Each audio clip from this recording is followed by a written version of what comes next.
Order and welcome. And also calling the Board of Trustees to order and welcome.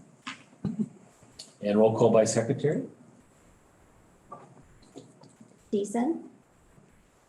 Absent. Gall is absent. Hardinger. Here. Demmelin. Here. Wyland. Here. For the board, Cohen. Here. Ermelin's absent. Feeny. He's absent. Maloney. Here. Donnie. Here. Hardinger. Here. Wyland. Here. Okay. Public comments. Who do you want to run this one? Should Jamie or I? Doesn't matter. It doesn't matter. All right, you ready? If you don't mind. I don't know. I didn't mean to point. Apparently I point too much. My wife. You're fine. She says I point all. All right. Do we have any public comments? Joe. You might have gotten one. Yep, it's not for finance, is it? It is. Oh, it is for finance. Oh, I'm sorry. Oh. Sorry, Chairman or person. 101722 from Jim Tennisalt, 5002 Aspen Street, Weston. Arrow Street, Arrow Street. What did I say, Arrow? Aspen, I did say Aspen. still at 80, same number. My first apartment here. Okay. Very good. So I just had two things. One, I wanted to thank the staff, especially Jessica, for all their hard work on the budget thing. I don't know how you do it, but every year you do an excellent job of forecasting this stuff and getting the numbers where they need to be, and the staff at the same time for, this is my window and we fall in that window. And I just had a question later on the agenda. It talks about using ARPA funds for the boardroom AV system. I was curious why that is. I understand it's a public comment, but perhaps this will spur some discussion from the board members and finance committee members of why we are using ARPA funds when there are dollars in the contingency fund for the building project already. It's my understanding that ARPA funds are supposed to be used for things when there's no other way to fund it. No grant funding or no planned budgeted funding, and it looks like we already have budgeted funding, well, not budgeted funding, but contingency funding in our budget that could cover this. So not that it couldn't fit into ARPA funding, but perhaps something the board will discuss. Thank you. Thank you, Jim. Thank you. Thank you.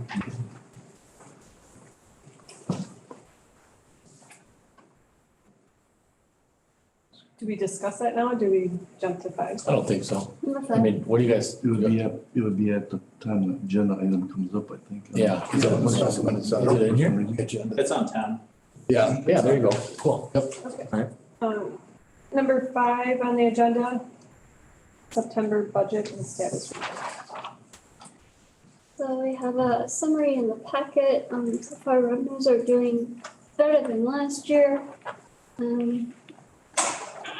All in all, I think the revenues, besides a couple items that are out of whack, everything else is on track. Permits, if you notice, those look really good. Thankfully for our subdivision, those permits are a lot higher than normal. The other big thing that we have is intergovernmental services. We have for our public works and inspections, those are above at 105 and 108%.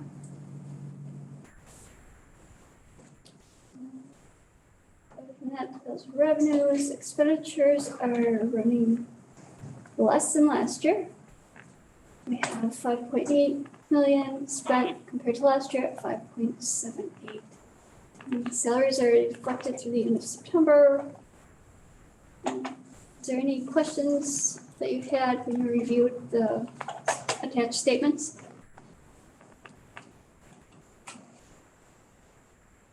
You have any questions? Number 6, tip 1 and tip 2 detail report for September. Oh. Can we acknowledge the budget status reports before we move on? Move to acknowledge the budget status report for the funds. Second. I'll second. I did second. Any more in discussion? We do that. All in favor, say aye. Aye. So that's just finance. Okay. We can't all vote on the same. That was gonna be my question. Yeah, So just actually, the finance second, can vote the and second then is the board. Dave. So Harding goes 1, 2, and then we'll reserve Husheng when I call that one. I was kind of wondering the same thing. I didn't know if we could. But maybe the rules got changed. It'd be kind of cool. Give us about 30 seconds back. Okay. So wait, that's a yes, that went through? So we acknowledge each one now, each agenda. So I item? need the finance committee to acknowledge and then the board to acknowledge. Yep. So on behalf of the board, we need an acknowledgement on the September budget status report Move to acknowledge. by Hardinger, second by Husheng. Any more on the question? Hearing none. All those in favor acknowledging? Aye. Aye. Opposed to acknowledging? So carried. Number 6, TIP 1 and TIP 2 detailed report for September. So attached to the detail for the tips, there's no major activity. Note, I think we did have a payment for the street, but I believe that was in October. Is there any questions on any of the TIF activity? So the TIF activity for September, for finance, they're kind of done with it. This will just be info, right? Yes. Because under board for 42, Weston Avenue Utility Design Contract. So that's the ongoing approvals that the board has to continue to make, correct? Okay. This is just acknowledgement. Previously, we had a finance committee member that wanted to view all the detail that Right. goes through TIF. So we're continuing to do that. If you want it revised in any No. way, let us know. If you don't want to see all the payroll lines, let us know. They're the same every month. What kind of time does it take out of your department? It's really easy to run the report. Okay, good. Because what I was concerned about at the time was like a 9-month or 12-month surprise. That what do you mean we spent this kind of money? This is kind of a reminder every month for everybody to see and look at, and it seems like it's kind of held a lot of the questions down a little bit, I think, And plus, it's also public. It's a public, it's published publicly, it's transparent. Right. So it seemed like we only talked about it like, whenever it came up or something wild was happening. This way it's. If we want it maybe presented a little bit differently, let us know. Because for me, it's just, if you don't see this detail every day, it probably doesn't make a lot of sense to you, and you probably just a lot of numbers and words on a piece of paper. So if you want something different, let us know, but Yeah, but it can spur a hand up for a question if Okay. they don't understand or want more, something more answered. Good. finance committee, can you acknowledge the TIF detail reports? I'll move to acknowledge it if one and two reports. And I'll second. Motion by Gemlin, second by Hardinger. Any more in discussion? All in favor say aye. Aye. Opposed? Motion passed. So the same by the board? Sure. Same motion, same acknowledgement by the board, Move to acknowledge. by Cronin, second by Husheng, by Zagami. Any more on the discussion? Hearing none, all those in favor say aye. Aye. Opposed? So carried. Number 7, vouchers. So this agenda item is normally just on the boards, the finance committee doesn't normally see this. It's maybe something we should consider adding to the finance. This is a list of all the expenditures that we have during the month of September. Well, you can see the check register from 9/12 to 10/9. So it's a chance for everyone to view the expenditures that the village has for the month, and if there's any questions, to bring them forward. And it's something normally trustee Wyland would see being shared. Yep. Right? Okay. She gets a separate email that she can review prior to the Yep. meetings. She's got to sign off on it. Finance, can you acknowledge them? Are we acknowledging or approving this? Oh. Thought we were, Oh, yeah, approve. right. Do you have anything in there that you? Motion to approve vouchers. I'll motion to approve the vouchers. I'll second. Motion by Harninger, second by Gemlin. Motion's been approved. Any more discussion? What?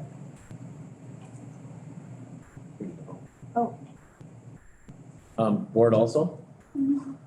Same motion for board Move to approve. by Zagami, second by Cronin.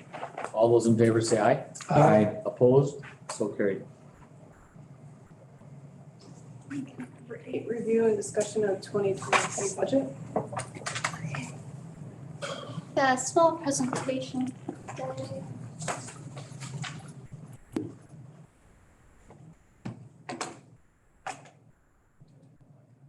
Oh, well, I gotta turn the screen first.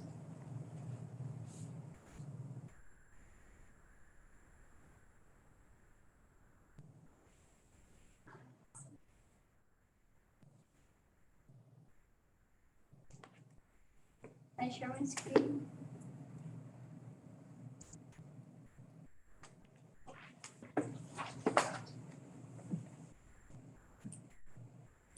Okay, so at the last meeting, we did a presentation of all the funds, and then we also included the general fund.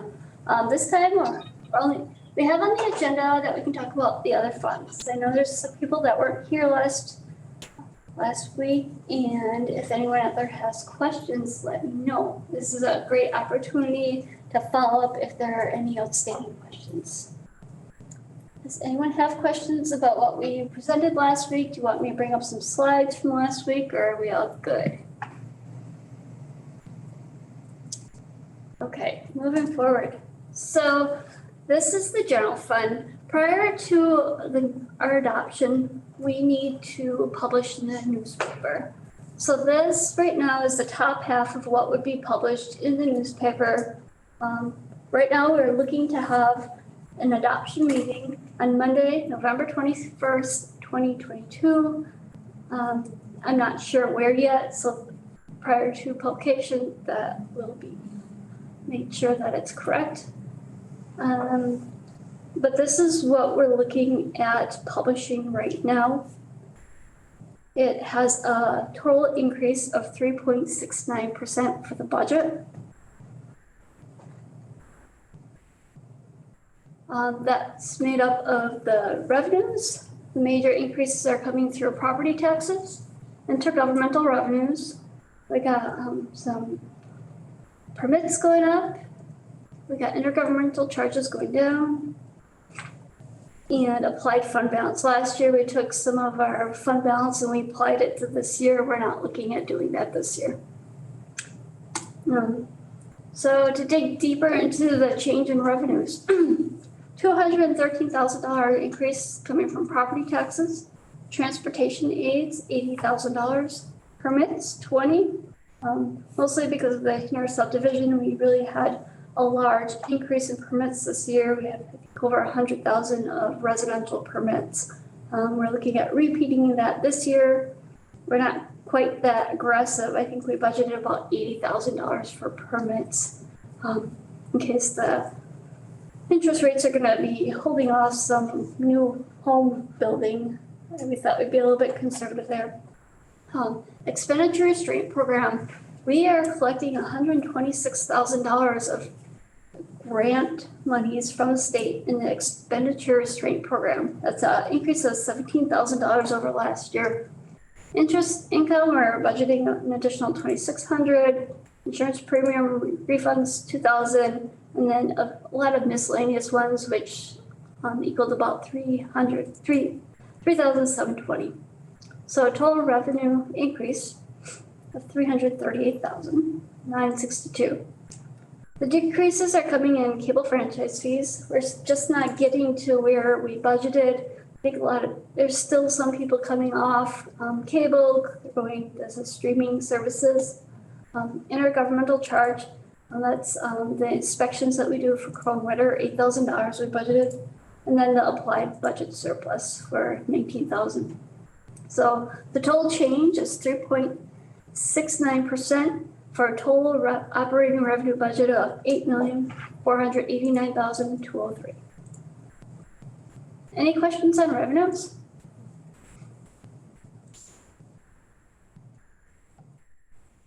And then here's the fun part, taxes. So we're working through the levy limit calculation that is by the state, determined by. And so the total levy increase is $313,523. That is made up of about 103 that were allowed through our net new construction, and then the balance of that is coming from our joint fire district. So the operations levy is $7,096,000, and the tax increment is approximately 2.1, and then that's a total levy of $9.2 million. And then down below, you can see the funds that it goes to. General fund of 5.3, pool 40,000, capital projects 93, debt service 1.5, and a TIF of 2.1. That debt service does reflect on the 2022 GO bond that we issued in January.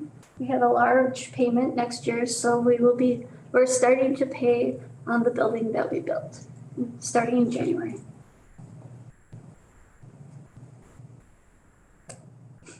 So where does that take us? Well, everything's estimate. We did not get our statement of taxes yet.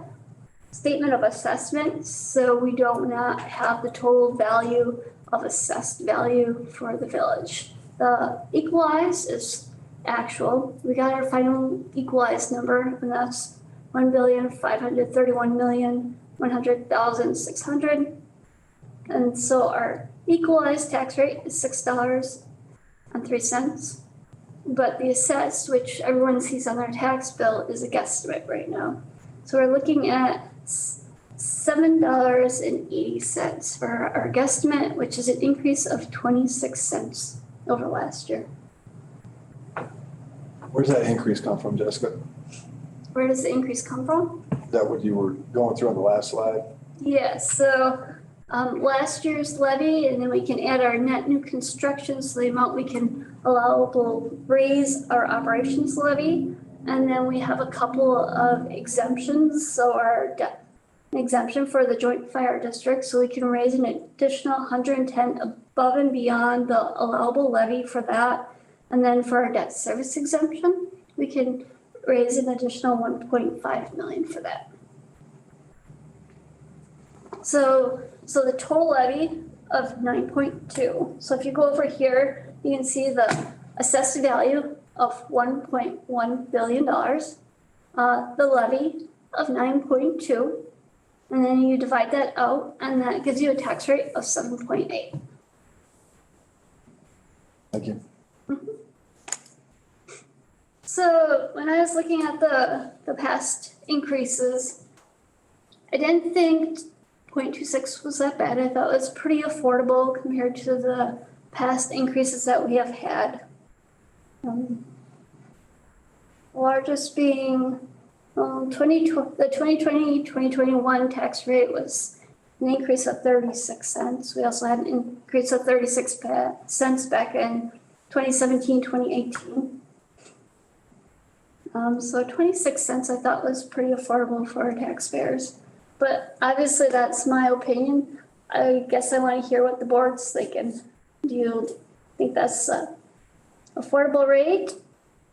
Is that something that we need to definitely take control of in the future? And that's something that we're paying, this includes starting to pay for the municipal center, correct? Pardon? The first year of the municipal center, the new one? Yes, it includes our first payment. So we issued a $7 million bond in January. And I think we have about $695,000 in principal due next year for that building. And this 0.26 cents is on per thousand. Yeah. Increase. Mm-hmm. And then do we represent 30% of the dollar? Approximately. About Full 29, tax bill. 30, and then it's got the school, Marathon County, and then tech. I did Lion's not, share would be the school, and then. Yep. Then Marathon County is a little bit or no, it's a little less than us. less than us. 26 cents a thousand.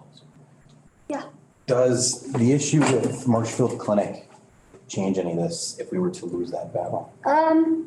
It will lower, so Marshfield Clinic property taxes are not included in any of these revenues I was talking about.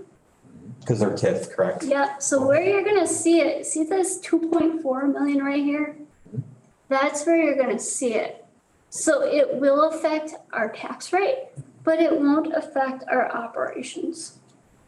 Okay, It'll affect how much TIF increment we would collect to pay for Weston Avenue. But I think we decided it's about $1 million. And with the forecast that we have for our TIF, it would not really impact the current plans for Weston Avenue. We should still be able to complete it, maybe not close in 2026, but maybe in 2027. But at this point, it shouldn't impact it.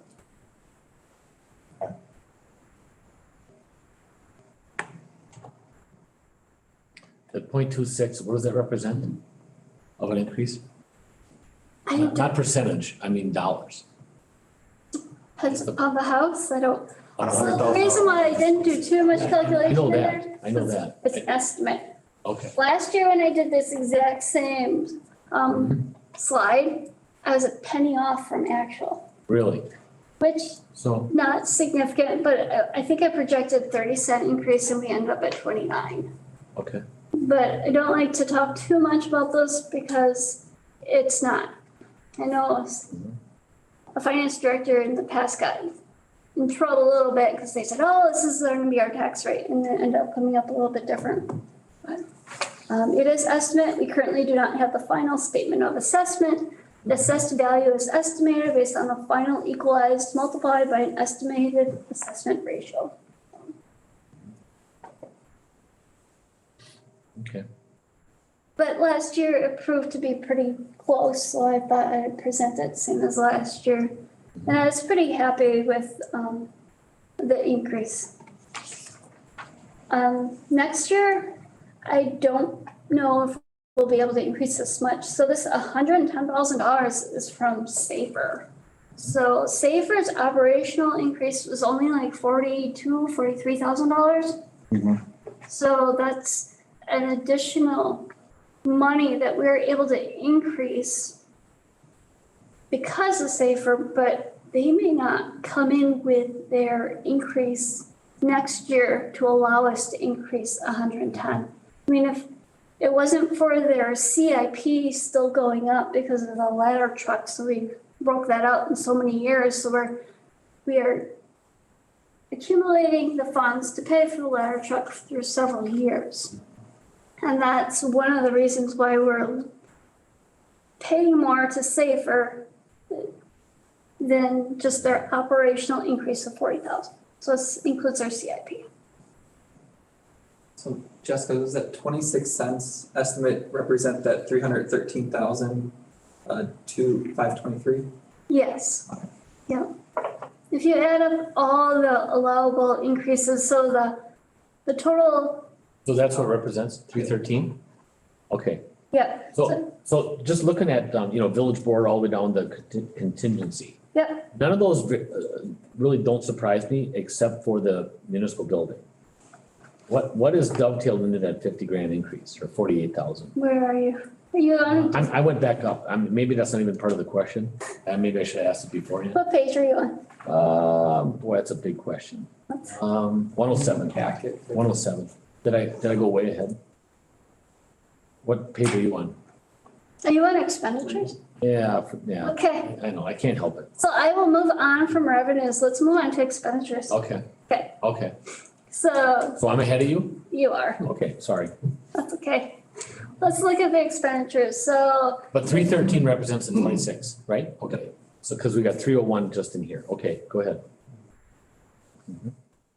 So total governmental expenditures increase of 3.69%. Largest increase coming from public safety. Next is parks. And parks is really just a rearranging, moving people from public works to parks, trying to get them aligned. We have people that work in both departments and I have a hard time guesstimating because I'm not sure where they're working next year. Mhm. So that's, as you can see, public works only went up $1,126 $23. That's because we moved some funds around. So move on. This is more detail for the department. Is this the building number that you were asking about? Yeah, that 48, it's the 82% increase. And so when I look at, I mean, what is that, cleaning, is I that, think a lot of that is due to the Utilities. utility estimate. that's the A estimate though. larger, yeah. But I mean, this is a SIP. It doesn't cool and it doesn't heat and it doesn't capture it. This is supposed to be incredible. And we redid our house in 16 and I was shocked that our bill went down. And we added don't tell our assessor, no, I'm just kidding.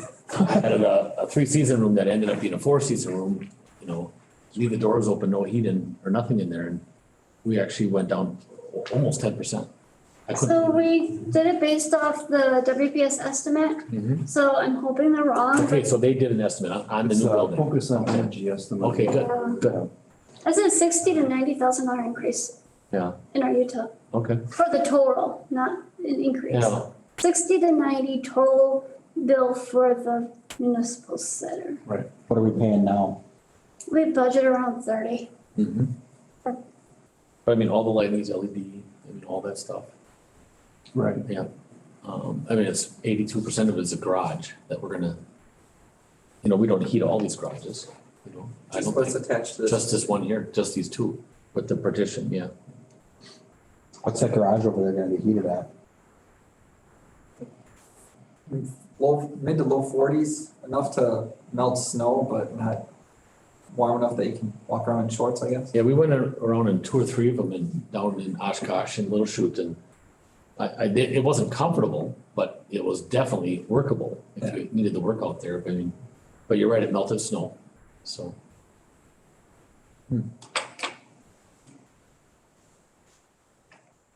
Okay. Any other questions? Let's see, I forgot to put my part over there. So for the clerk HR, we eliminated a position and then we moved half of it, Somebody, yeah, okay. and then we moved half of another position to finance.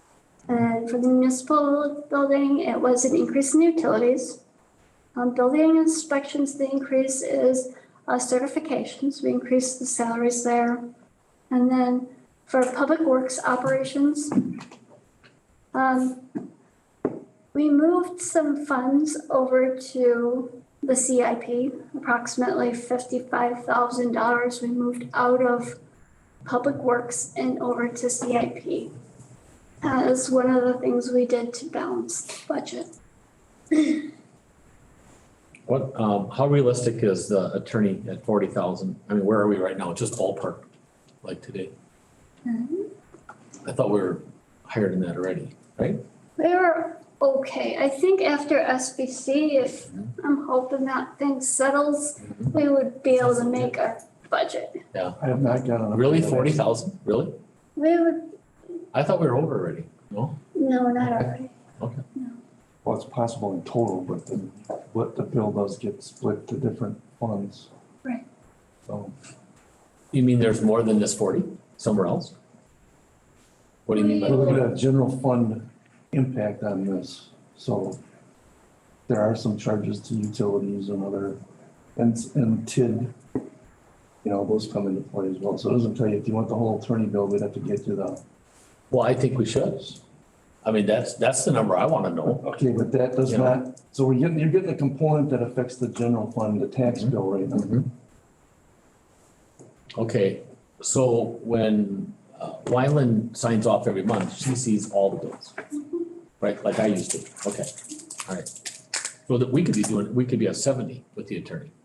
Oh, yeah. Oh, boy. Oh, Jessica, we've got a question. Jim? I know I'm not in this, but just a quick question. Are there dollars to heat this building built into that? 'Cause it's not sold yet, and I assume January 1, we're not flipping the heat off and letting the pipes freeze, right? We're hoping within our guesstimate, there'll be minimal funds to keep this building so nothing freezes. What's our next step with this building? See what we get for proposals. I would think To demolish or to buy a Well, we're site? getting proposals for, we don't know what redevelopment of the site, hopefully. I thought we had two on deck for December. To what? Two requests for December. I thought we had interest from at least one party. As I is? thought it was two. There's 13 proposals that were furnished, or 13 different groups or Mhm. companies that have requested proposals. I don't know how many we're gonna get. They're due at the end of this month. So we'll see what we. And that could entail, having us raise it or as is. That's the gamut? Right, and we're not bound to do anything with any of them. We can Okay. decide what we wanna do, what's in our best interest. Right, but more to Jim's question, we've got something built into this, make sure nothing happens in this building in the meantime. We have increased a guesstimate for our municipal building. That's included. Could be. Are we plowing snow? Completely or just to the doors?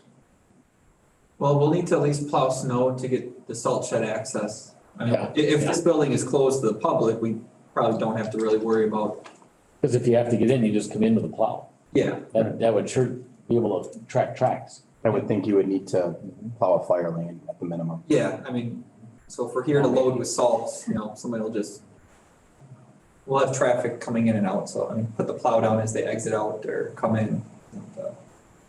A big deal. I am just shocked at that increase for the municipal building. Isn't it contingent on an inspection too? Didn't you mention something about it this building needing to be inspected?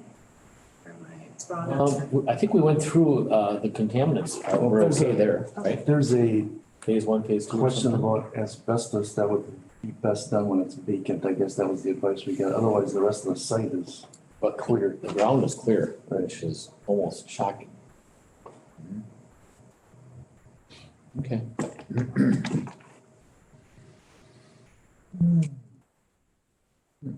Jessica, can you go back one? I'm sorry. That forward or back? You want revenues? That's What page? What page? That's the one I was looking for. Okay. What's the percentage increase over those years? $2.33, I think I had them up to convert. Did you really? Yeah. If you add all those up, it's about $2.33 Over at what span? 10 years? over 10 years, yeah. It's actually That's- lower than the average inflation rate. That's substantial, it's still. Yeah, I'm really kind of curious about that, 'cause Yeah. it's actually lower than, how are we able to keep up with that? We're not even at inflation rate. Well, isn't that a function of the net new construction number not keeping up? Especially with inflation rates this year. It seems like we're operating on less money, is my point. Well, and this is a theme throughout the state right now. That net new construction allowance that communities get is not enough to keep up with the cost of operations. So And I understand that, but I mean, there's things that we can impact that on, isn't there? As far as what, I know we're restricted on. General- I'm not advocating that we jack up our living rates. I'm just wondering how we're keeping up with less money. We moved a lot to CIP over the years. That's gonna drain out. Oh, yeah. It's So what do we do coming. then? Yes, we're getting by. We're getting by now. I mean, what do we, I mean, this pot's gonna get empty sooner or later. So what's the plan then The GoFundMe page. for the village? Well, I don't know that, I don't know. when I looked at the rates there, I was like, that's not even keeping up with inflation. So how are we, I guess that would be my question. How are we gonna, Do you have the non-tax revenue graph? yeah. So there's that one. So that one shows our revenues. The green is the intergovernmental, the red are other taxes, The big blue one are the property taxes. Purple licenses and permits, and then just miscellaneous other ones. This goes back to the question that we've kind of started talking about months ago is, how can we pull more business and more money in without increasing the levy? Because we can't really do anything with the levy as it is. So this is the problem, as Keith was saying, with a ton of municipalities, and you should see the list of referendums this year. And that is really the answer, besides borrowing for operations. Right. Which through borrowing, you're allowed to put it on that debt service exemption. So you're able to use that line when you borrow. But besides that, I don't believe that there's any municipality that has a good answer for you. I don't think borrowing for operations is. So you're robbing Peter to pay Paul and then. Exactly, it's a sinking ship. Yeah. So that's something that we're definitely gonna have to look at. How we're gonna be able to balance that. I guess one. Yeah, so I think that's something that we're expecting to probably come out during our strategic planning sessions as we go forward here. I guess some communities have gone to the extent of proposing transportation utilities, which would then allow some of that general fund operations for utilities to be funded or for public works and for street maintenance to be funded through a utility charge rather than off the tax roll. But, I know this kind of thing has been done before with our stormwater utility. And, it's. So rather than. What would they rather have? A tax that they can deduct on their property tax, for their income taxes later, or would they rather pay a utility charge? But Yeah. and they're right now those transportation utilities have been challenged by a case down at Pewaukee. So people are a little reluctant to bring them up. I know City of Tomahawk has proposed one. I'm not sure, was it Wisconsin Rapids may have done one too, or? I know they're looking at one. Right, our transportation aids currently are trending upwards again, finally. They hit rock bottom in 2021 or 2022. So this year we did have an $80,000 increase in those aids. We're looking at about a $95,000 increase next year and 110 the following year. That's because we've started rebuilding roads again. Yeah. In 2012, we stopped capital projects for a while. So when we stopped spending money on streets, the state stopped giving us as much money on streets. Right. So now we're trending back since 2019, 2020 as we've started our capital plan again for repaving, rebuilding streets. So it's a small, Might be waiting for one. small part. Yeah. Got more money coming in, but then all the costs of construction also have increased. Yeah, you So gotta it's, keep up with that, well, it's not that just all pure No. pain. But there's a way to, you can at least kind of keep status quo. Not necessarily making up room, but you're not losing ground at least. How many we have? 5?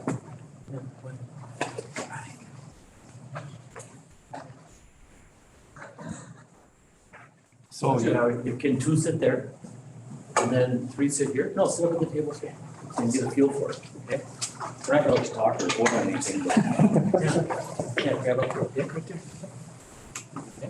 Okay. Sit next to your buddy. Kids, what do you think about the budget? Sounds good, all right. This is, what troop? It's Pack 435. Pack 435, These are AOL scouts. AOL skills, okay. And I got a call from, I believe you. Yep. And, they want to earn their government participation badge, I guess it is. And we've had this a couple times. So they're gonna just sit here and observe, and right now we're in a joint finance and a board of trustees, okay? So, in the back, we have Nate, and he is our IT and does probably 8 other jobs here. We have a Village of Weston resident, business owner, and current planning commission member here, Jim Pinasol. And over, standing is Jessica Volkowski. No, Troutman, excuse me, my gosh, I just gotta calm down here and take a breath. She's our finance director. And Song here is new to the village and she's deputy, okay? Then we've got Michael over here, he's our public works director. David Gemwald is a current member of our finance board. We have a trustee here, Jamie Weiland. She's also chair of the finance that we're in right now too. And we have Jasper Hardinger, he's a current trustee.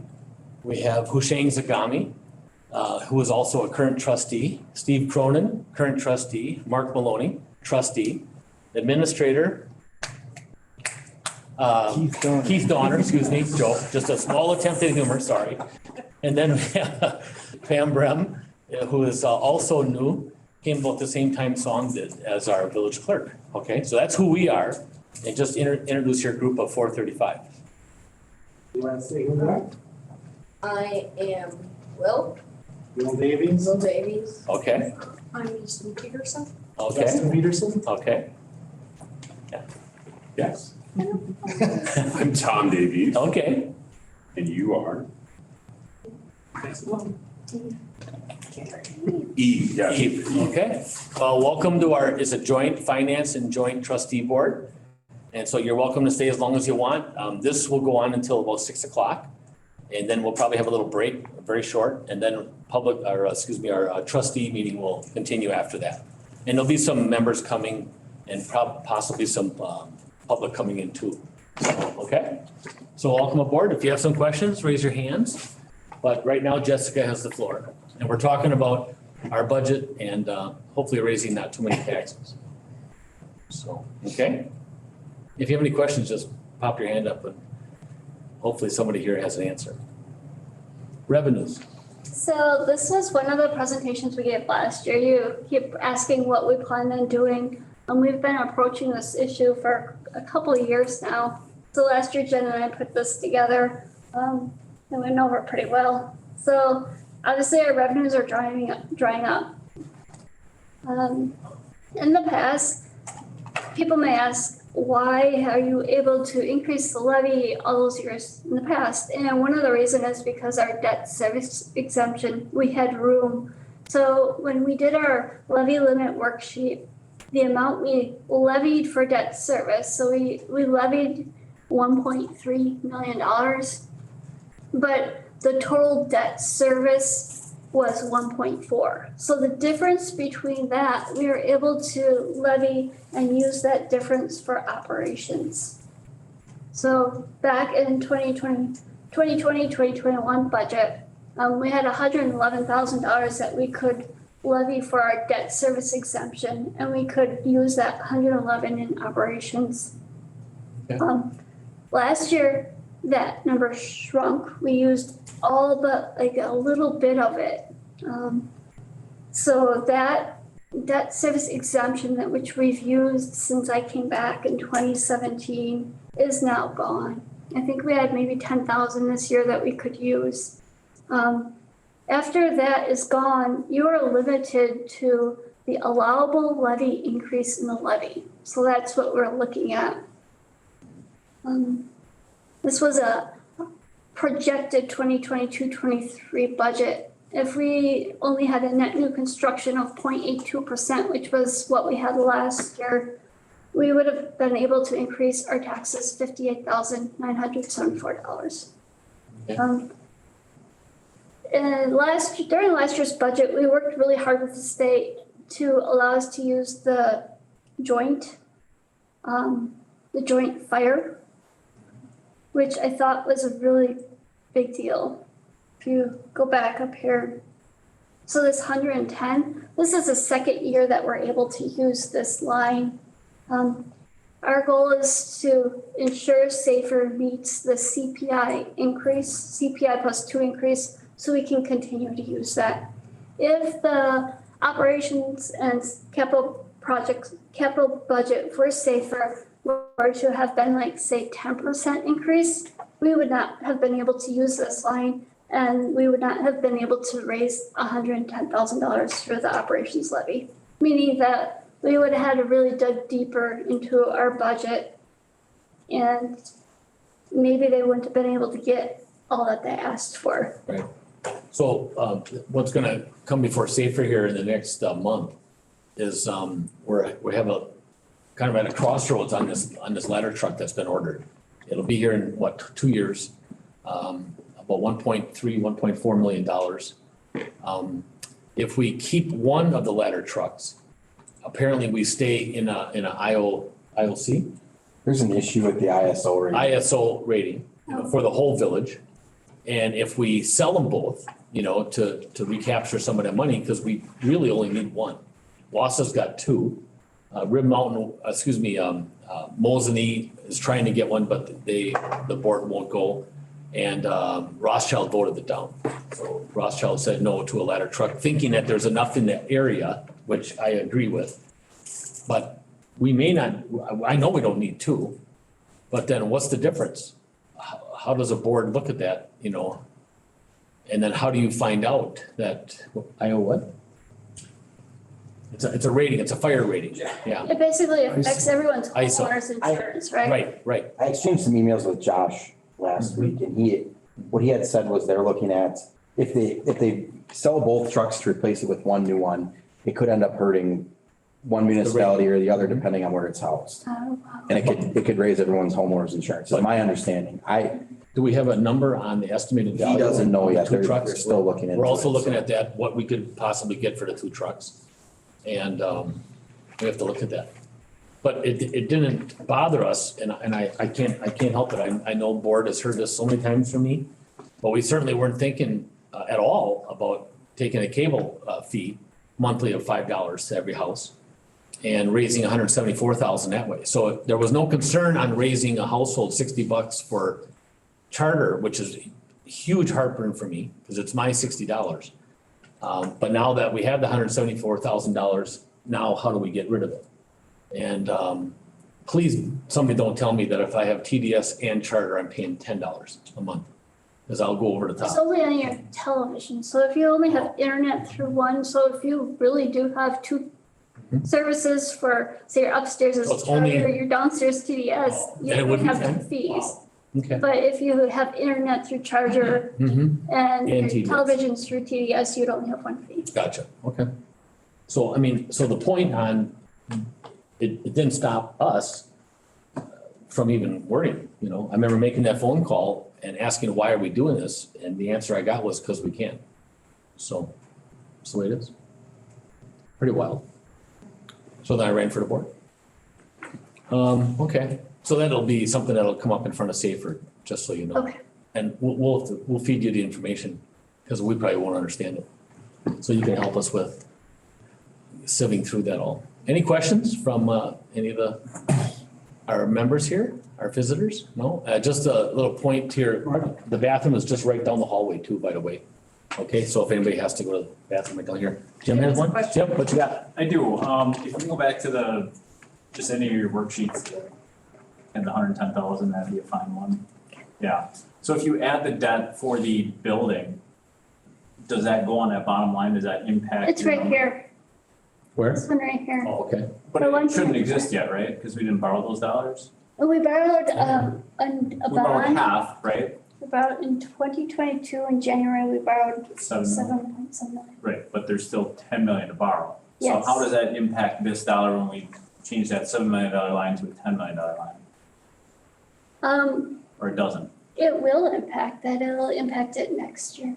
I understand that. This is not a 22 or depends upon 23 the- budget question, but will that increase the amount that you can levy then or not? And it has to go off the debt service, so.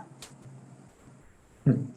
In the past, you're getting confused. So in the past, that line did not equal what we had in principal and interest payments. So we could have put more on that line than what we were doing. So our general levy was paying for Yes, part of the debt service.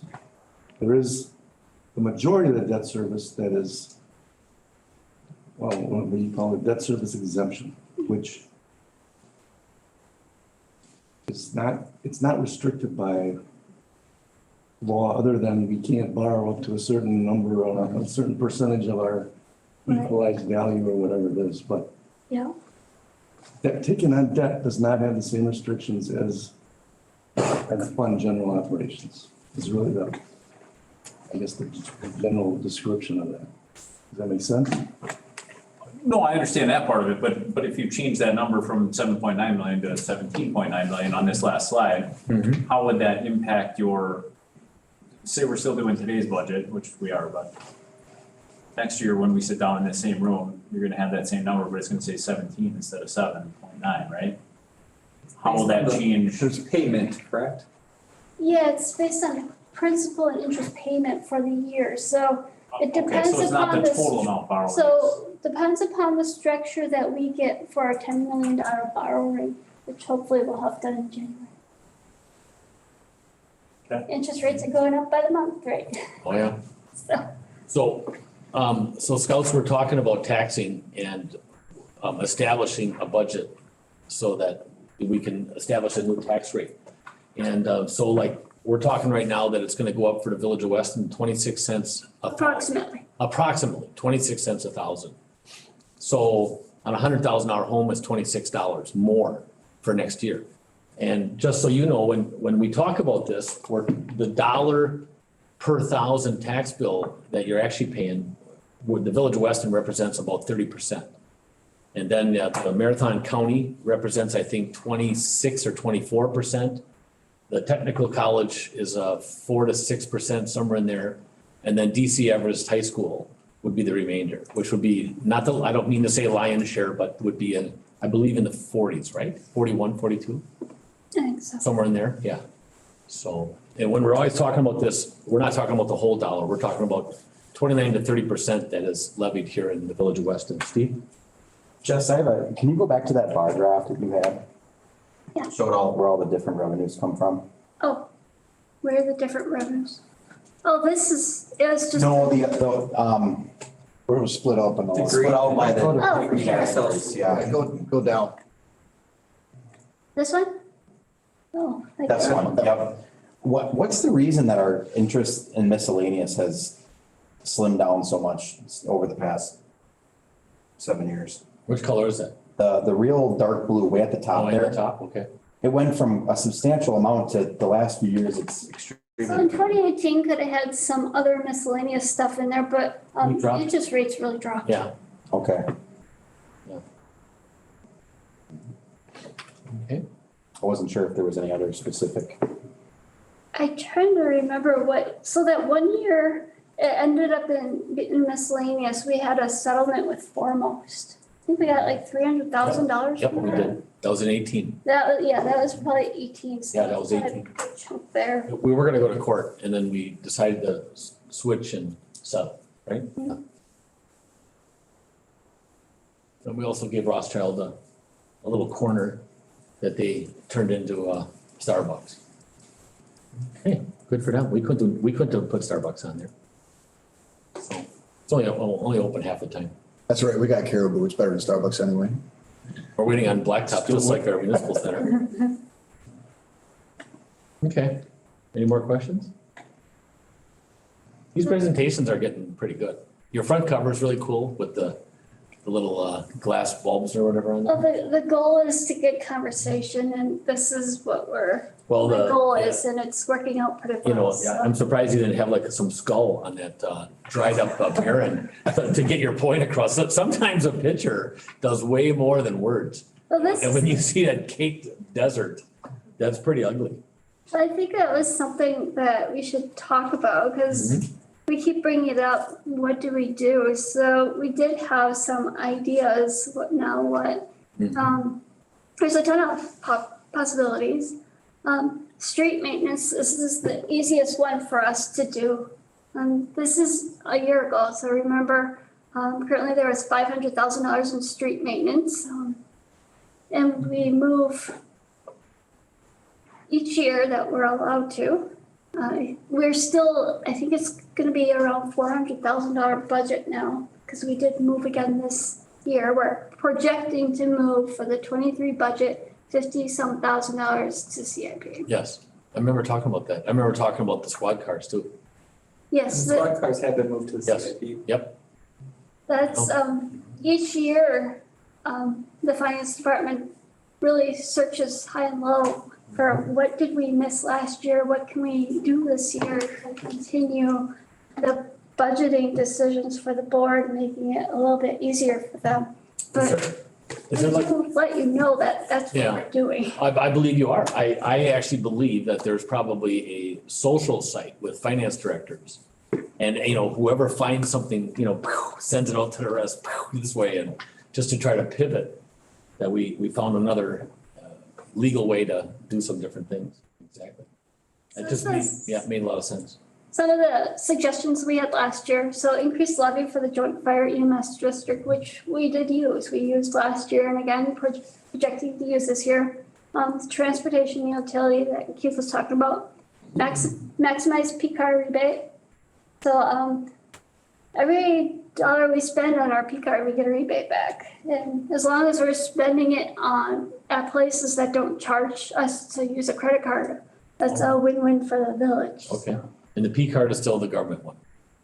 So am I thinking the same thing? So P-card is the same as a credit card. Right. It's called a purchasing card. We have a program through US Bank that we use. It's a state program, so we're getting the state rate, which is free.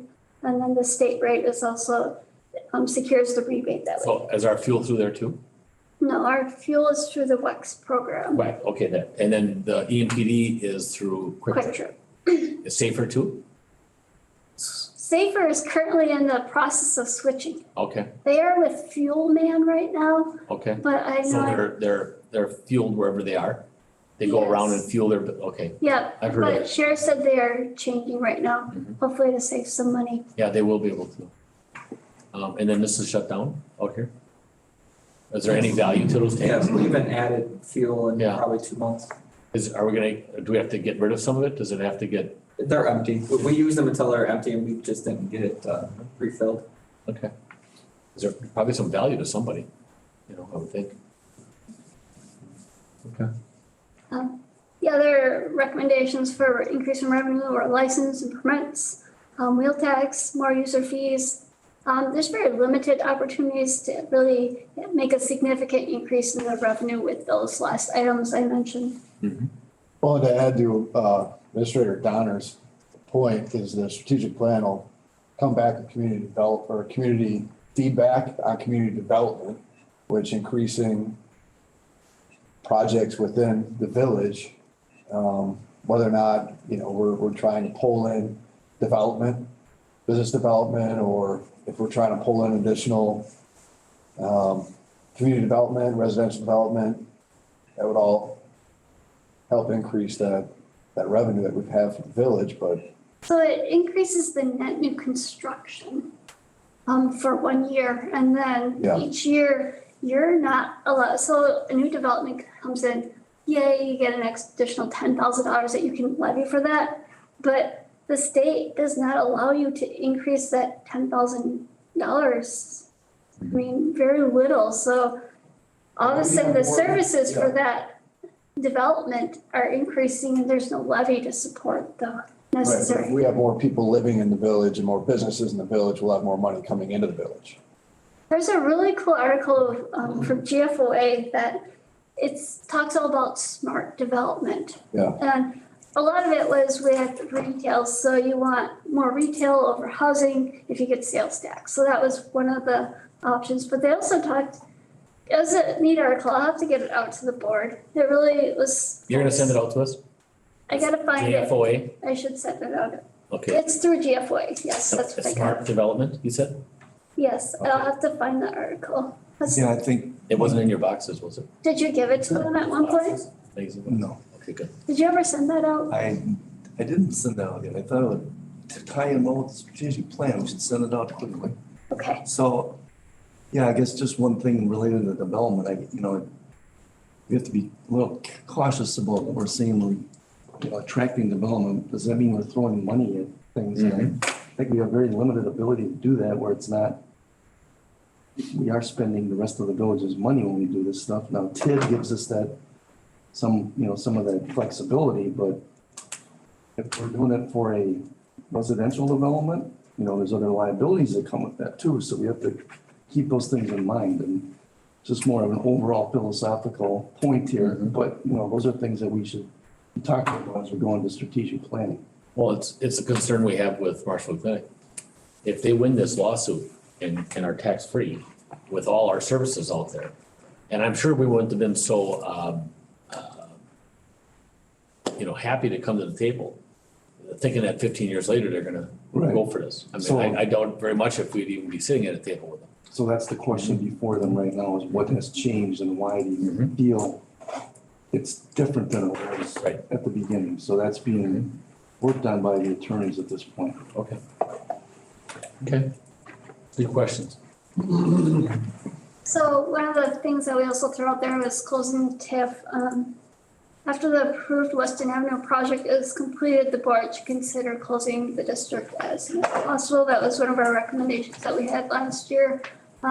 There's a significant amount of funds tied up in the TIF that could really provide some relief to the village the year that it's closed. I think through the levy limit worksheet, we'd be able to spread that out over a couple of years.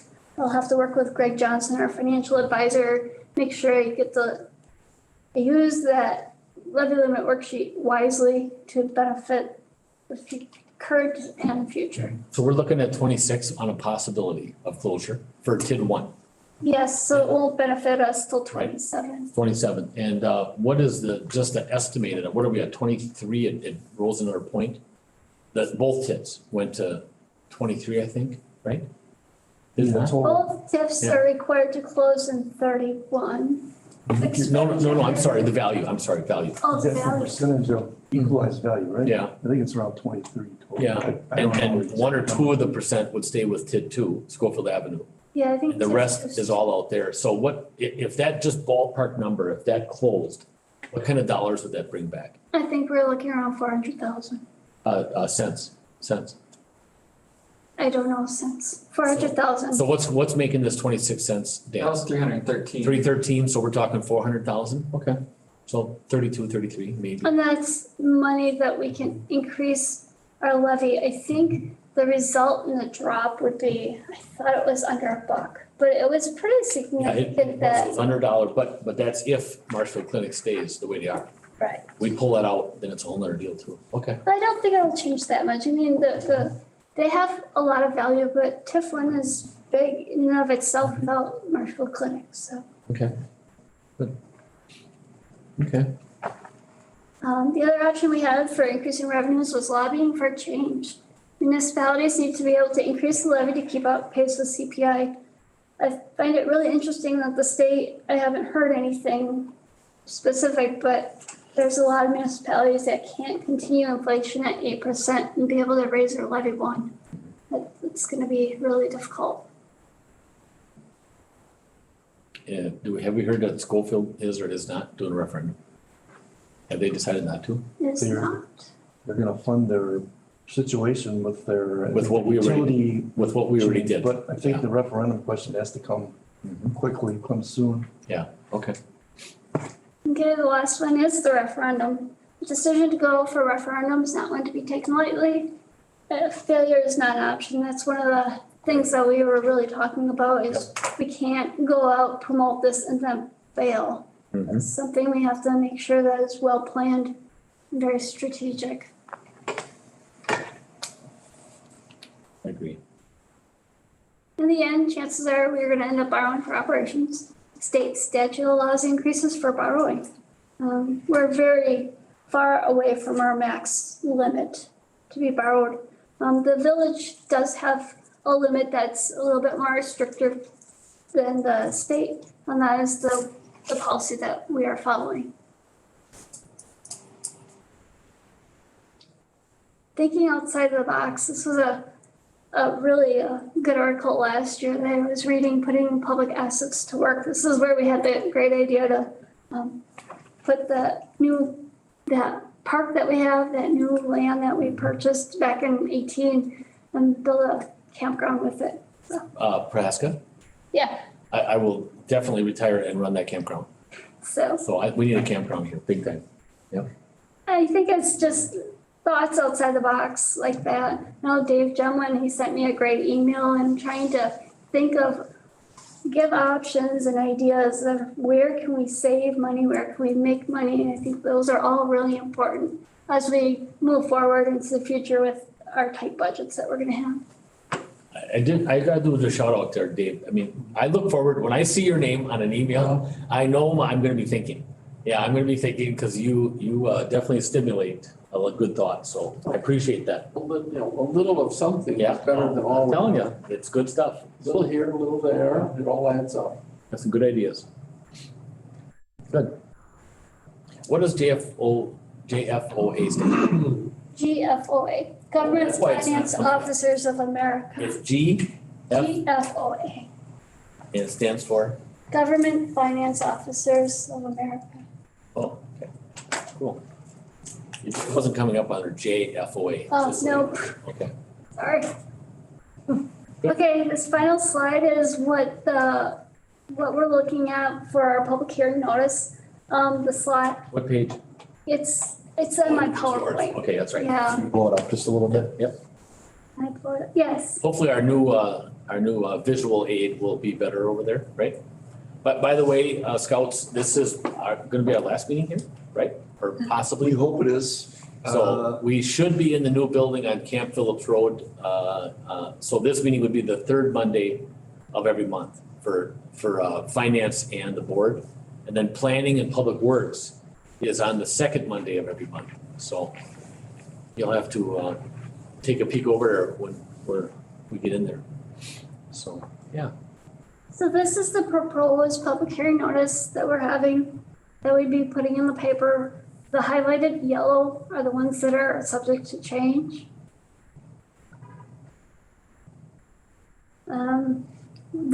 As I noted before, Everest Metro is not adopted yet. They have their meeting tomorrow. And then currently we are moving the funds between public safety and public works. If I didn't estimate quite right. And then, as I said before, the assessed values aren't quite finalized. So you have the projected assessed tax rate, which is an increase of 3.4%. And then the TIF increment, because the increment relies on the taxing rates from all taxing districts, the school, county, and technical college. We don't get that final number until we get their, what do you call it? So we get the information that they have adopted their budgets, their requested levy. So now it comes to the point where at this time, we don't have final numbers, but we still want to have our budget hearing on Monday, November 21st. That can change if you want, but if we are gonna target that goal, we need to have a meeting the first week in November. Because I have to get the public hearing notice to the paper for Thursday. So that gives us Monday, Tuesday, Wednesday to have a meeting if you want to see this before we're finalized. I'm trying to gauge the comfort level that the board is at with everything that we presented and if we want to meet prior to Monday, November 21st. What's your gauge telling you? I get a lot of blank stares, so I'm working on it. I got nothing. What we've done in the past is I presented at this type of situation and then I emailed out the public hearing notice prior to sending it to the paper. And if you want a meeting, we can have a meeting. If not, I will publish it and then we will just have our meeting on the 21st.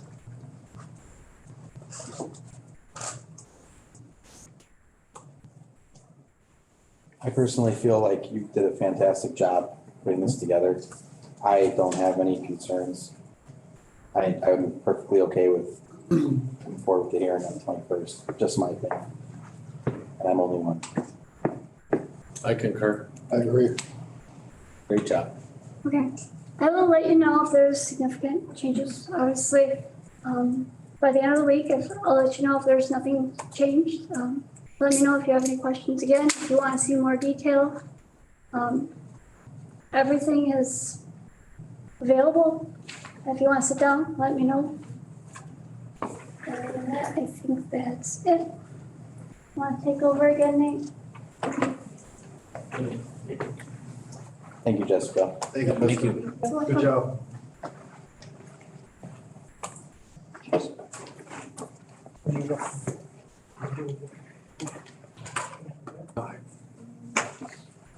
Number 9 on the agenda, health savings and account.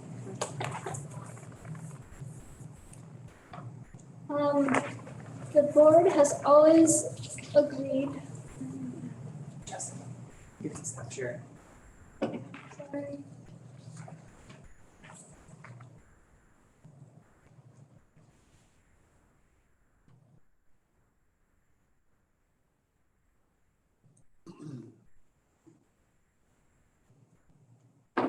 In the past, the board has agreed to contribute to the HSA plan, the difference between the traditional and the HSA premiums.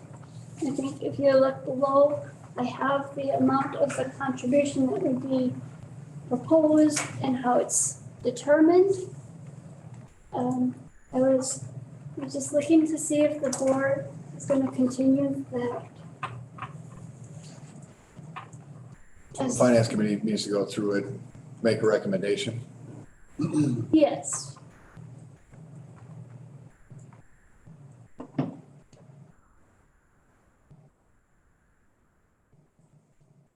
I make a recommendation that the Board of Trustees continues contributing the employees' health savings account similar to 2020. So where you going? Who was first? Or, Well, I think, can she do that as? Yeah, she can go in. Okay, yeah, I thought so. I'll second it. second by Hardinger. Motion's been approved. Any more discussion? No, we have to vote on, right? Yep. Oh, all in favor say aye. Aye. Opposed? Motion passed.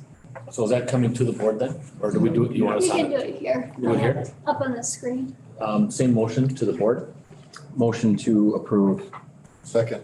by Cronin and second by Hardinger. Any more in the discussion? Hearing none, all those in favor say aye. Aye. Opposed? So carried. Number 10 on the agenda. ARPA. In the packet, there is request for use of ARPA funds for the purchase of the AV equipment, total of $76,311. How much dollars? 76? $76,311. So this is the item we talked about at the last board meeting, that we didn't arrive at any funding options, so decision would be, where does the funding come from? And this includes the $24,000 option? That already had been So it's determined prior. this is on top of the 24? I think it was 28, and that was at last meeting, that was for the monitors. Right. We had to buy commercial grade monitors for them to be mounted. Are we gonna have like, when we're closer to the done, you know, it just seems like we've got all these different amounts in different areas, you know, and we're talking about the approval of the $16-17 million one. But when it's all said and done, we need to capture all the expenditures. You know, all the extras, all the things either forgotten or intended to be later. But anything and everything in the cost of this, because there's gonna be questions. Right. And I would rather be ahead of that I'd rather act than react. Yeah, we're trying to get ahead of it. I think we'll have a better idea on that next month, Okay. based on where certain things are right now. Just for clarification, what we voted on, Nate, I'm sorry, could I single you out for a second? Yeah. So what we voted on last month, the 28,000, we had three options. We picked the lowest of the three options. So what does this AV equipment all cover then? Because I thought, honestly, the last time we voted on this, that was it. So I didn't realize there was another part of this. Yeah, so in August, we voted on the 24 That was just for the monitors, and we were doing that because we wanted to, because of supply chain issues, Right, we wanted to get those approved so I could get them ordered. okay. Get them placed at So the, is it 24 or 28? it was 28 with all of the, mounting equipment. Oh, okay, yep, and I remember the mounting was talked about, okay. Yeah. All right. And so the purpose of that was trying to get those ordered so then staff could get them in place, so that we are able to hold them next month. Right. So we have that stuff in stock, and we're gonna be able to get those mounted. So when you We say, didn't, then the proposal went out for bid, and we didn't have those bids until mid-September for the remainder. So basically, I had taken the monitors out and said, I'll shop those for as low as I can. Okay. Get them purchased, get them ordered, get them here, and then the bid was for everything else as part of the AV pack. so you took them out of what? Out of the master bid? Out of the point, yeah, before we released the bid to go out, we took the monitors out saying staff would provide those. So this. So we're not gonna see a credit on that original? No. No, okay. So this, if we were to look at the budget that was estimated for the project, we would have had this in the contingency. $200,000 contingency. So. So because of this, it went from 450 to 250? Are you saying that? Are you saying that 200,000 contingency? So you're saying that this would have We ate have up 200,000 in contingency just generically in the bid for other things. Now, I don't know. But not the 250 that was approved. The original 250 for the entire project, we're not talking about that contingency, right? No, there's a contingency included in the contractor's Okay. bid. That's Okay. different. That's Okay. it's part of the bid. Okay. This is what a contingency we added. As we mentioned, we went into this project with a very low contingency number. Okay. So, I'm sorry, back to my question. Nate, so what is this 76,000? This is or is not part of the bid? This was the bid. The 28 was pulled out because I wanted to get the monitors. I understand that. So no. was there other bids? Yes, there were multiple bids. Okay, so is This was the lowest bid. This is the lowest bid. Yes. And I was trying to find what this 76,000 covers. It's for all besides the monitors, all the other AV equipment. So there's programs, there's switches. Is it in the, I'm sorry, is it in the packet? Speakers. What is What? it Was last? it in the packet or was it in a previous one? The design was in the August packet, Okay. I believe. So that's why I got the two confused then, because I actually saw that originally and I got the two numbers. I thought the one was for the Yeah. entire packet, but that was actually cut out of it. Now this is for the rest of it. Right, and I have the bids. They weren't in the public packet. So Okay. they want to release the bid numbers for competitors to see for the benefit of those companies. If you'd like to see them, I can certainly provide them. But this wasn't part of the overall bid for that building, so it wasn't built into that construction project. Correct. But at some point, we knew we were gonna need this equipment, Yes. and that's how we're sitting here with it now. Right. And I think what Keith was saying, it could come out of contingency in the building. Well, no, I guess that's my point, is we knew we were gonna need this. It should have been part of that, not a part of contingency, because we knew we were gonna need the equipment. Right. So, but now, we're sitting here chucking money out of ARPA rather than it being part of the actual bid. Right. it was never part of the Myron bid. It was something that was being on the, as a Well, village and architect effort on the outside. Yeah. So that we put the contingency in there, so. and I understand that, Administrator Donner, I'm just trying to understand why we're looking at this now, why, but. Because we didn't have a number before. And to dovetail into that, how many more of these are there? Yeah, and that's my thing too. Are associated with this building? Because I guess I didn't know that. Until we started talking about monitors and brackets and all this stuff, I just assumed it was all there. And so now this is kind of an extra. And we've got to wrap our hands around this because there's going to be a lot of questions when this thing gets finished. Have we approved this? Or is this bid, is what we're questioning right now to the 76, board approve accepting this bid? Last month, you guys approved So last month, actually, we weren't voting on 28,000, we were voting on 28,000 plus 76,000. No. What? No, I assume we voted on 24 plus 4. They're two separate things. Right. 76 is tonight.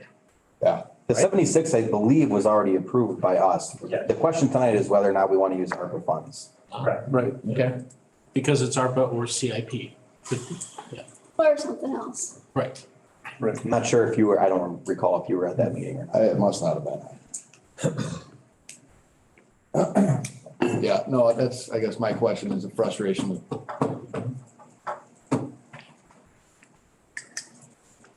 And why wouldn't we go to CIP?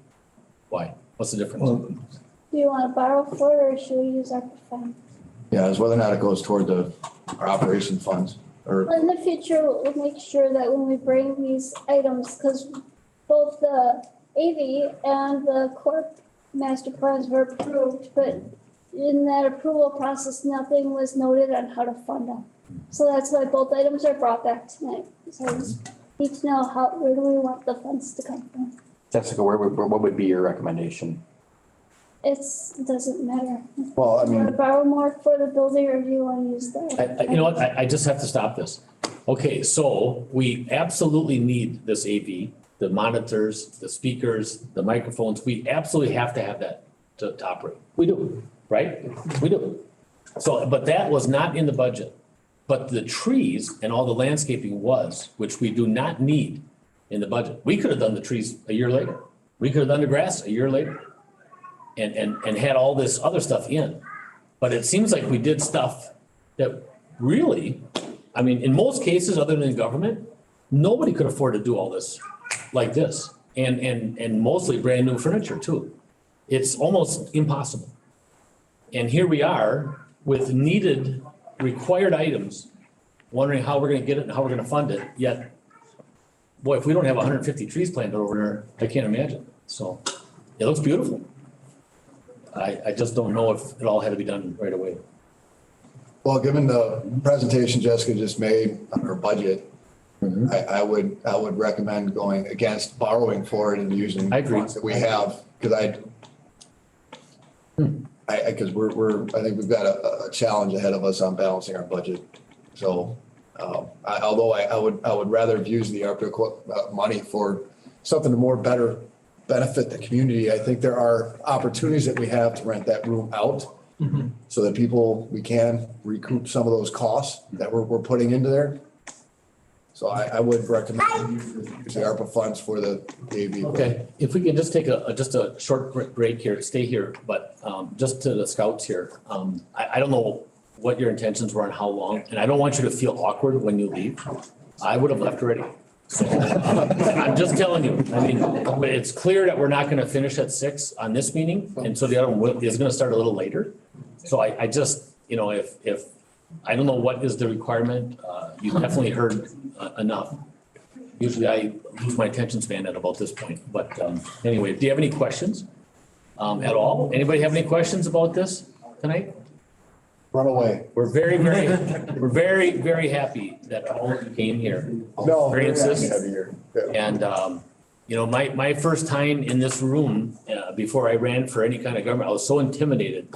I think if I would have came at your age, it would have helped at a later age come and, oh, I've been there already. Yeah, I know where the bathrooms are. You know, I hear them talk a little bit. Most of it doesn't make sense.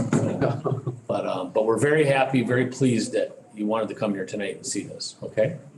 So good luck on your badge. I'm sure you've all earned it, but if there's any questions for any of us, you can certainly ask. And if you're home tonight or at your next PAC meeting, and if you have some questions, please reach out and we'll answer that. So there is agendas here if you want an agenda of tonight's meeting. So, or you can get it online too. So, okay? Thank you. All right, thank you all. Have a good evening, okay? Thank you. Thanks for coming. I move to recommend the board authorize use of ARPA funds for the purchase of the AV equipment. I'll second it. Okay, we have a motion by David and a second by Jasper, a question by Hushain. Just a comment. Yeah. If we had that number in the Myron bed, we have to pay extra for that because we have to pay Probably, occupancy fee yeah. plus the handling charge in Myron. So I think it was a smart thing to pull it out of bed and let them bet it out themselves. Well, and that's a good point in defending, but we probably could, I mean, were the trees in Myron's bid too? They were, so why, we could have done the same damn thing with the trees, my God, we've got very qualified people, we could have pulled that out of the bid in a heartbeat. That's a no-brainer that we should have done that. Jess Falkowski, we didn't need nothing for Myron to help us there, or architects. So if we're gonna talk about that, let's start pulling apart all over the place, we could have probably saved a couple $1 million. I didn't make a comment to defend them. Yeah. I'll make that comment to tell them what's the practice. Yep, okay. That's about it. Okay. All right, so we have a motion and a second on the floor. Any more on the question? And you know what? I'm running your show, sorry. Yep. No, we got to vote first. All in favor, say aye. Aye. Oppose? Motion passed. So carried. So now on the board side, you want this on the board side too? So same motion on the board side Motion to approve ARPA funds for the purchase of the AV equipment. by Cronin, second by Feeny. Any more on the question? Hearing none, all those in favor say aye. Aye. Opposed? So carried. Okay. Corp and Park Master Plan. Ooh, I was actually looking forward to that. Where's Scott? Not here. Sean was not on, that I just wasn't feeling well, but this is among. Sean's on the Zoom meeting. Yes, okay. Cool. Welcome, Sean. Hello. In the list of. You don't sound sick. In that list. I feel of- sick. Okay, I'm sorry.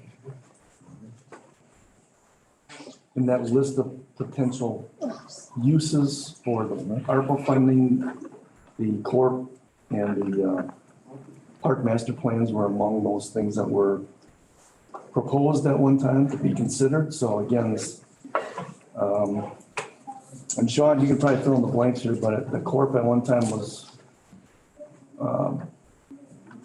thought to be able to be funded through general operations, but the master plans was a new thing that was proposed this year. So I think our thought and our recommendation is to do those master plans certainly under with the ARPA funds, taking the opportunity to take advantage of those. But you can add in whatever you like to on the presentation of the question here, if you like. Yeah, the corp was originally planned for general fund, and then the master plans were an add-on due to obviously the changes to Kennedy Park with the buildings being there, baseball's requests for changes, etc., possibly the pool stuff, and then obviously the Prohaska Park development. So we think it's a good opportunity to use ARPA funds, get these plans done simultaneously, and then we'll have the corp will be, or anything within the corp will be eligible for grant funding in the future.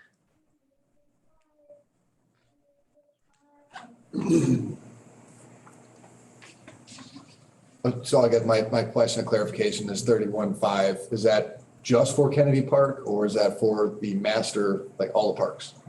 So 31.5 was for the corp, Kennedy Park and Prohaska Park. Okay, that's what I thought. Similar to the other item, this one was approved, it just wasn't, the funding source wasn't called out. Defined. Yeah. Right. So it's Kennedy and, I'm sorry. Prohaska. Prohaska's undeveloped. It's Weston Avenue and Ryan. It's about across the bridge from Kuznos on the other side. Yeah. What is it? How many acres? It's about 80 acres. Yeah. I remember a discussion we had about not messing with that park because of development in the area, that we weren't sure which direction it was going at. So we didn't really want to spend any money on that until we figured it out. That was a discussion that we had last time about that. So the land has to be used for a park. That's fine, but we don't have to do it now. Well, but at some point, we should have some plan as to what we would want the park to look like. This would be. No, wouldn't it be advantageous to let the land develop around it so that we know what everyone's gonna use that land for? Who knows it? It could be primary residential, it could be primary industrial, we don't know. Right? And then build the park around Yeah, it. the landscape hasn't developed yet. We don't know what it's going to be. So To the best of my recollection, the only possible discussion that we've had about Prohaska Park was for it to be a low maintenance park and, but yeah, we need the master plan that's, simply for the purpose of applying for grants. So that's the sticky wicket with that one. If the question is whether or not we need one for Cohasset Park, you can correct me if I'm wrong, Sean, but I thought that the bid was kind of an all or nothing bid. It was 31.5. It was the best price we could get to get all three of them done. Most responsible price. I could be wrong, but I thought that's the way the bid was written. We could remove one of the master plans if possible. But ideally, that was supposed to be a mostly passive use park with just bike and ped trails, with minimal development, which shouldn't be as expensive, obviously, as a active use, which would be sports fields, etc. So it would be more passive use, walking trails, biking trails, fishing piers, stuff like that. Just to move forward with something since we've had it for the past 7 years. Like gravel or asphalt paths? What are you thinking? Probably wood chips in part of it because of the wetlands, and then possibly gravel or road base in other areas.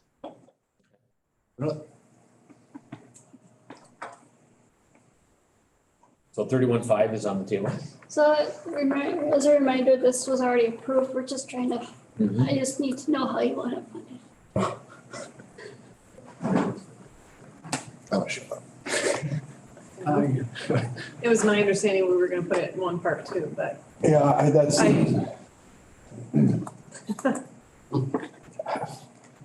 So Kennedy, Prescott, what was the third one? I thought there was. The Corp was 17,500, Prohaska was 7,500, and Kennedy was 6,500 for the 31,500. I don't even see that park listed as one. No, can we a la carte this? I mean, could we do the Corp and Kennedy? Or is that gonna change Kennedy's price? Probably.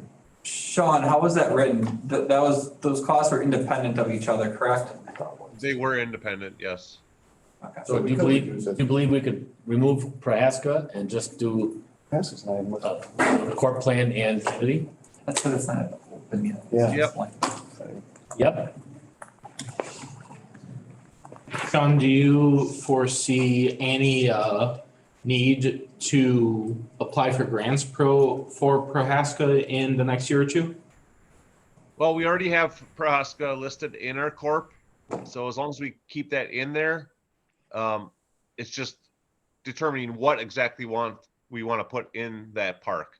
Right now, Okay, it's just an idea. It's not necessarily specific development. So as long as Prohaska is listed in the Corp, we can still apply for grants and things of that nature? Correct. Okay. Well, let me ask this question and, take it however I say it. So in 18 or 19, we said no. I thought we said no to the J kayak launch, but then staff got grants and then we moved forward. So if the board or finance says no to Prohaska and staff gets grants, which way are we gonna go?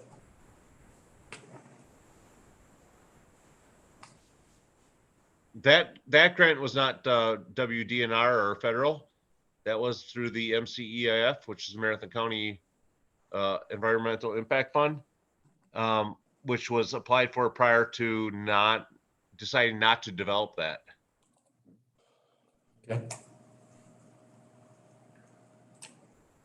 So we won't apply for anything if you don't want us to develop it. No, I just felt like I had egg on my face when the board majority said no. And then a month or two later, we came back and we had grants for it. What are we supposed to do? So. Yeah, that's because the funds were applied for prior to you deciding not to develop it. So if something like that happens, though, just let the board know what is going on. Because, yeah, we wouldn't apply for a grant. I don't believe we were notified about the grants done previous. So I felt embarrassed. Anytime we apply for a grant through the state or federal government, we have to have an authorizing resolution, which authorizes me to apply for the grant. So anytime I need to apply for a grant through federal or state, you would see that authorized resolution. So if you don't want me to apply for a grant, I can't. No, but you're saying that on this kayak one, it was county, so it didn't have to go before the board. Yeah, that was through the MCEIF. So I Just I think the discussion came back. let everybody know. You know what? It's been 6 years. I don't know. I just remember going, wow, why am I elected? I know we had discussion about how it was gonna be accomplished. Okay. So, I don't mean to push this, but what are we doing? So it's already approved, how we buying it? We're just using ARPA funds, is that what the request is? And then, what does finance think? Jim, did you have your hand up? Yeah. I'll motion to approve it. I understand that we did actually vote on this, whether or not they were gonna do it, so now we just, it's a matter of where the funding's coming from, and honestly, ARPA funds to better the public, which is something that we all agreed we'd wanna do, so if it's gonna develop Kennedy, which is my focus, then that's what I'd like to do. I agree. So On finance first, yeah. I'll motion So to motion by approve ARPA funds for I'll make a second. master plan project. Hardinger, second by Gemlin. All in favor, say aye. Aye. Opposed? Motion passed. So same motion for the village board Motion to use ARPA funds, in the amount of, $31,500. okay. Second, motion by Cronin, second by Feeny. Any more in the discussion? Hearing none, all those in favor say aye. Aye. Opposed, so carried. Number 11, purchase of skid steer snowplow. Skidster. Is this brand new? No, I don't think it is. No? Mike? Yeah, I thought it was brand new. it's brand new. Is it? Right. Yep. Yeah, so I guess we're kind of waiting I was waiting to get a more of a comprehensive CIP meeting together, but as seasons are changing and we're getting closer to winter, we're looking at what were maybe some of the smaller items that we could still use this year to improve our snow response. So one would be getting a plow attachment for the skid steer. It'd allow us to utilize a piece of equipment that otherwise more or less sits idle during snowfalls. So we can use it for multi-use paths, other parking lots, smaller streets where currently we do have to use an end loader. So the end loader be able to take care of a full width of a street versus having to worry about the paths. So Just give me 3, for instance, exacts. And how does it get there? And then exactly, So we have a multi-use path on Camp Phillips Road. and it's being handled by what now? Generally a front end loader or somebody hops in or one of our 1-ton trucks that's clearing Don't cul-de-sacs. we have those reverse brush machines too that are around? I know one. If we get anything more than just we really don't use the brooms. Those are attachments on the loader, which we either have a plow on it or the broom on it. Or we have that on the Lizard, which does the sidewalks. Mhm. So I guess it's a way to get things done quicker, so otherwise we wait until somebody is done with their big truck plow route, and then they hop in another piece of equipment to try to take care of what's remaining. So we can reorganize the paths, the network of how we attack this, so we get it done quicker, I guess. Do we have the staff to put one person in each piece of equipment simultaneously? No, you'd have to come back with a big piece and then go out with that, right? Well, generally, somebody helps shovel around the building.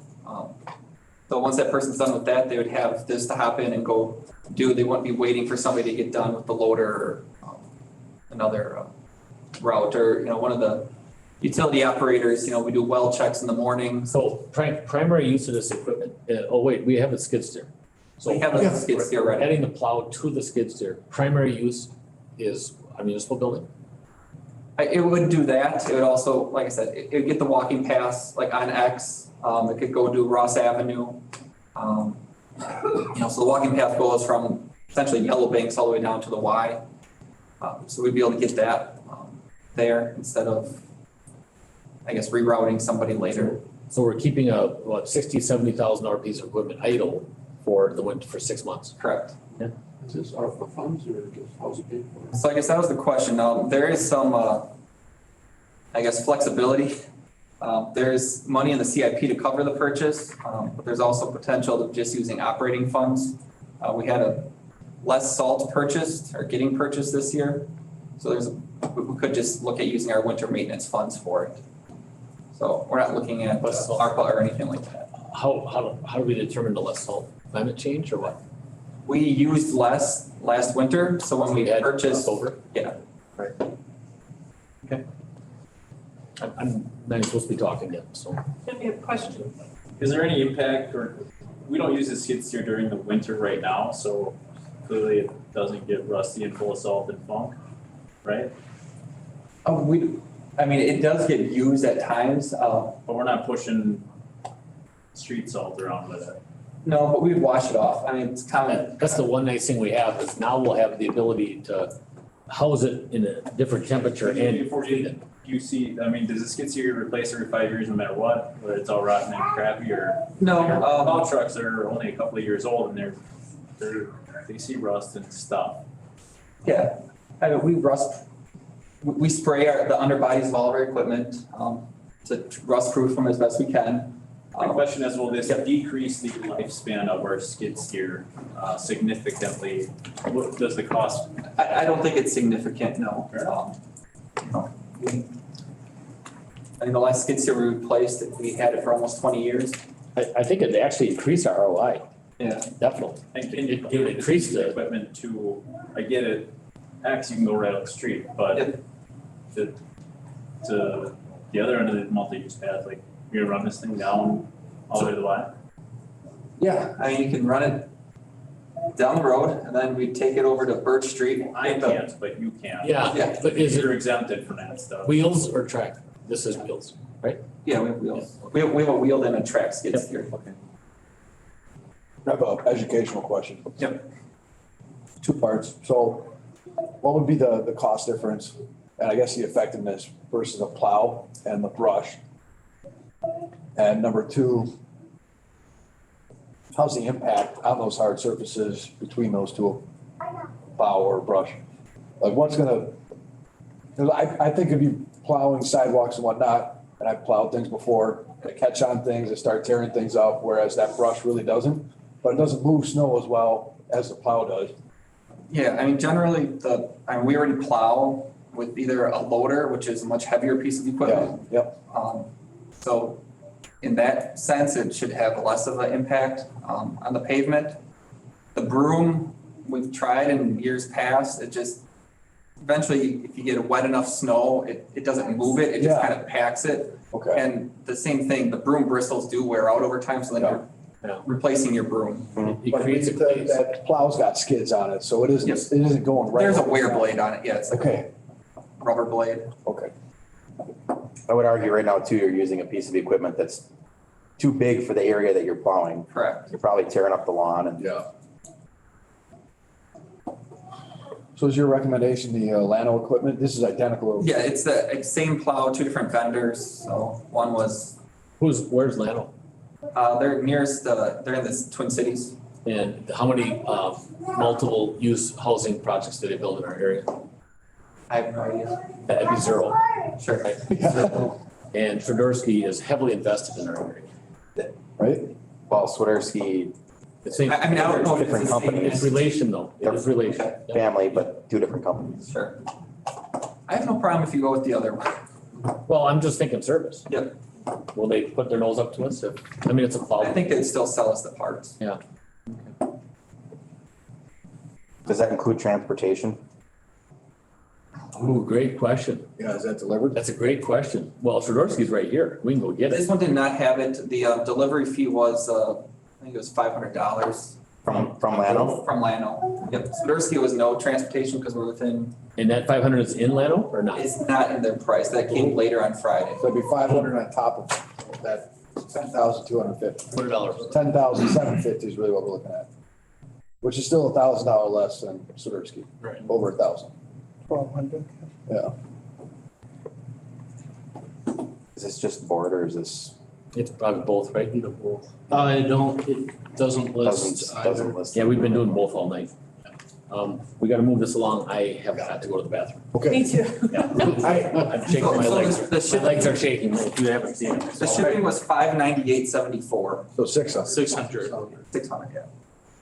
Do we have to decide You guys- which company? You guys decide which, I mean, I just, well, I can't. Yes? I vote for local. I think local. How much business do we get from Sikorsky already? Because you get quite a bit of stuff from them, if I remember right. Yeah, our, It's not like this is the only thing we're gonna buy from them this year. yeah, our mini excavator that we bought this past summer was from Swiderski. Yeah, Um, I don't know, $1,200. You know, we're not gonna piss them off.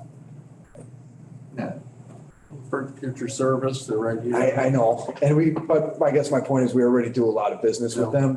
I don't feel like this would disrupt that. And it won't disrupt it, but it also gives us no chance in hell that it's gonna get spent back here either, if we buy it from Minnesota. I seriously have to go to the bathroom.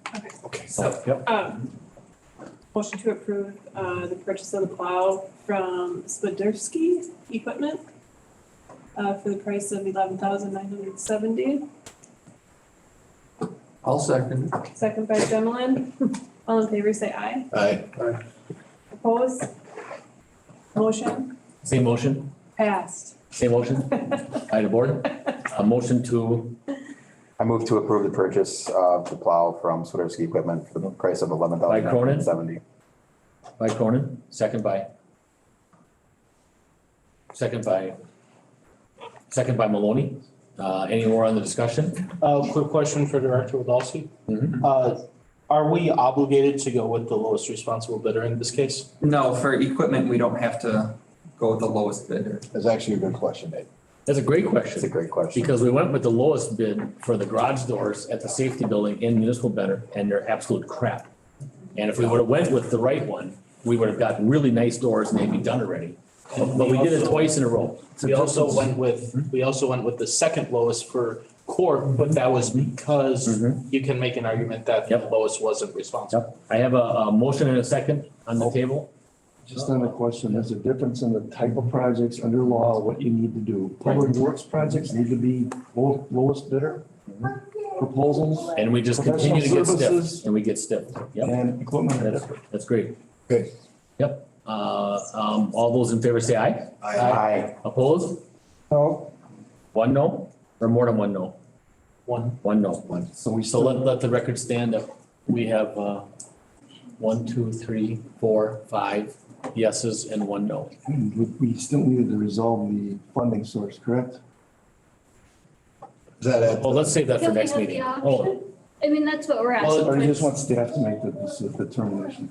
well, no, I mean, we're following in the ARPA fund No, it's deals. not. So this isn't. Oh, no, you had Asking for operational ARPA. money. Yeah, that's right. Operational or CIP. Yeah, you're right. So we'd use operational as long as there's still a cushion there. Perfect. Okay. So moved. Future items and adjournment. Go ahead. Move to Motion to adjourn. adjourn the finance meeting. I'll second. Second by Director. Oh, I'm sorry. I thought you were motioning for it. Motion's been approved. Any more discussion? All in favor, We say have to go aye. to future Aye. items. Opposed? Motion passed. Okay. Move to adjourn the Board of Trustees meeting. Second. This is the next.